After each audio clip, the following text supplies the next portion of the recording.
সাধারণত গড়ে 90% বাচ্চাদের কনস্টিপেশনের মূল কারণ হয়ে থাকে তার হ্যাবিচুয়াল কনস্টিপেশন। কারণ বাচ্চারা সবসময় দৌড়ঝাঁপের মধ্যে থাকে এবং লম্বা সময় ধরে সে তার পায়খানার চাপকে উপেক্ষা করে খেলাধুলায় ব্যস্ত থাকে, ফলশ্রুতিতে তার কনস্টিপেশন হয়ে থাকে।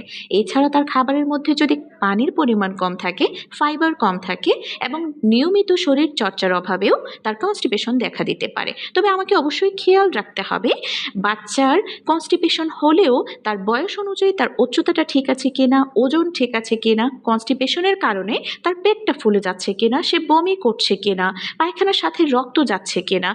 এবং একদম নিউবর্ন বাচ্চার ক্ষেত্রে আমাকে খেয়াল রাখতে হবে বাচ্চা জন্মের পরে প্রথম 48 ঘন্টার মধ্যে প্রথম পায়খানা করেছিল কিনা। ক্ষেত্রে আমরা বাচ্চার ডায়েটের কিছু পরিবর্তন এনে ডায়েটে ফাইবার নিশ্চিত করে প্রচুর পরিমাণে পানি পান করিয়ে এবং নিয়মিত শরীরচর্চার মাধ্যমে তার কনস্টিপেশনটা অনেকাংশেই সমাধান করা সম্ভব। সেই ক্ষেত্রে ডাক্তারের পরামর্শে কিছু ল্যাক্সেটিভ ওষুধও নেওয়া যেতে পারে।